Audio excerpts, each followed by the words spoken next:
Bonjour, dans cette vidéo nous allons aborder le thème de la monnaie dans l'économie communiste.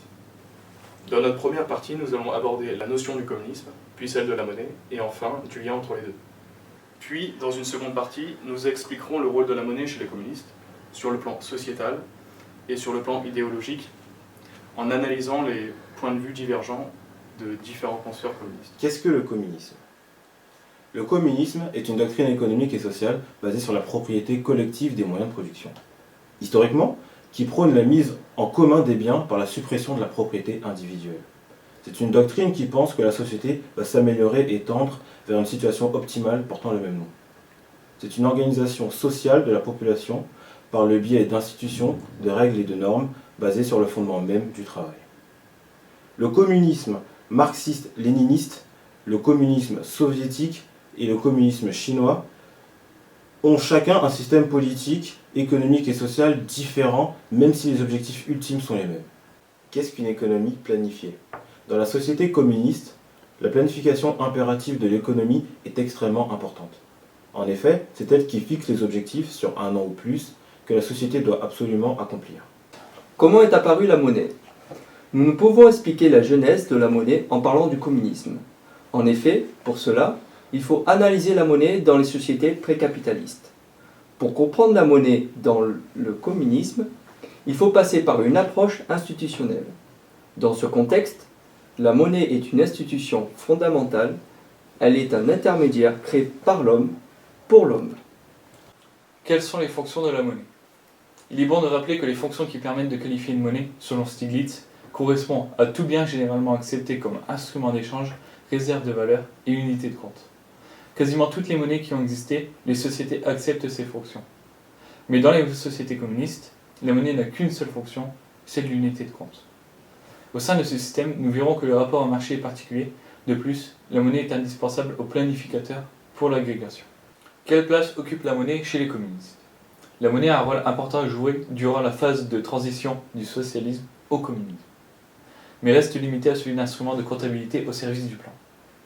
Grâce à ce plan, on sait comment répartir la monnaie entre les individus pour leur travail, savoir quelle quantité de monnaie circule pour la consommation de biens, contrôler les problèmes liés à cette dernière car celle-ci est neutre dans cette économie, et planifier et quantifier les ressources par des outils de production qui sont sous le contrôle de l'État.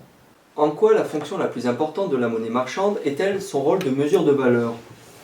Du moment où la plus grande part de la production du pays provient déjà de la partie socialisée de l'économie, dirigée par des organes de planification, où ce n'est plus le marché qui dirige l'économie, mais à l'inverse c'est l'État qui commence à diriger. Il a le rôle de correcteur de l'économie planifiée. Ou en particulier ce n'est plus le marché qui détermine le prix, selon l'équilibre spontané entre l'offre et la demande, mais ce sont les prix qui sont déterminés par l'État pour le marché. Le rôle de la monnaie comme moyen de mesure de valeur commence peu à peu à dépérir.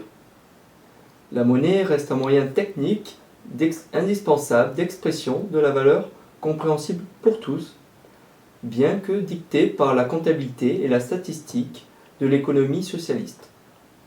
Cependant, il faut savoir que la monnaie des communistes ne transmet pas que des valeurs économiques, mais sociales aussi. La monnaie permet-elle d'établir un lien social dans les sociétés communistes ? La monnaie est vectrice de liens sociaux dès lors qu'elle influence le comportement des individus. Effectivement, elle influence le comportement des individus dans la manière où l'État contrôle la dette monétaire. Si l'argent ne semble pas être le fondement d'une société communiste, cela lui est utile. Cette utilité provient principalement de la division sociale du travail occurrente. Pour permettre une planification efficace, l'unité de compte de la monnaie va être utilisée pour distribuer la participation de chacun pour les produits. Par conséquent, le système de comptabilisation et de décision utilisé par le planificateur va donner à la monnaie un pouvoir de lien social qui mesure la dette et la récompense dédiée à chacun. Peut-on perdre confiance en la monnaie ? Quelles en sont les conséquences ? Chaque individu perçoit de la monnaie sous forme de revenus en fonction de son travail fourni. Il est possible de perdre confiance en une monnaie, par exemple dans le cas d'une forte injection de monnaie dans une économie, en causant une forte inflation et donc une perte de pouvoir d'achat de la monnaie. Mais vu que la monnaie a un vrai sens chez les communistes, une perte de confiance en elle devrait symboliser un problème dans l'organisation du plan, dans la valorisation des ressources ou dans le travail des individus. Des points de vue économiques divergents. On observe deux principales idées concernant la monnaie chez les socialistes au niveau historique, sur l'existence même de la monnaie. Marx dit que la monnaie tend à disparaître vers la fin de la période stalinienne, car celle-ci perdrait de son essence même qui est de théoriser la valeur. On parle ici de la théorie de la valeur. On a également observé que dans certains contextes historiques, notamment les périodes de guerre ou les débuts de l'industrialisation, il est arrivé que les employés soient rémunérés non pas en monnaie, mais en nature, par des biens de l'entreprise. Quelles sont les deux tendances discernables dans la pensée économique soviétique, c'est-à-dire concernant les clivages qui nous mènent dans deux directions? La première, c'est que pour les uns, la monnaie est nécessaire. Et les catégories monétaires marchandes continuent de jouer durant la phase de transition réglée par un plan centralisé.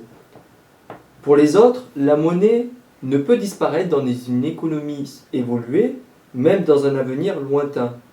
Et la reconnaissance de la loi de la valeur est une nécessité bien plus grande que jamais. Le fait de privilégier le marché ou les calculs mathématiques mis au point pour déterminer la valeur constitue un choix politique bien plus qu'économique. Suivant trois conditions. La première étant de construire un système de prix capable d'être un outil comptable, mesurant les coûts de production. La seconde étant d'opérer comme un instrument de répartition du revenu social net. Et la dernière étant de jouer le rôle de stimulant économique en vue d'inciter les producteurs à l'innovation. Dès les années 40, la reconnaissance de la loi de la valeur, qui a un rôle toutefois très limité, a entraîné la révision de certains concepts. Et des recherches nouvelles ont été entreprises en ce qui concerne la nature et les fonctions de la monnaie dans un système de production marchande. La monnaie s'est définie, depuis lors, comme celle de mesure de la valeur, à la place d'être un instrument de comptabilité au service du plan. Des recherches se sont développées dans deux directions. La première, aux économistes qui se sont rangés dans la théorie métalliste, comme quoi la monnaie serait définie, serait gagée sur l'or. La seconde, aux économistes qui se sont rangés dans la théorie nominaliste, comme quoi la monnaie est définie par rapport à une certaine quantité de travail social. Merci d'avoir regardé cette vidéo.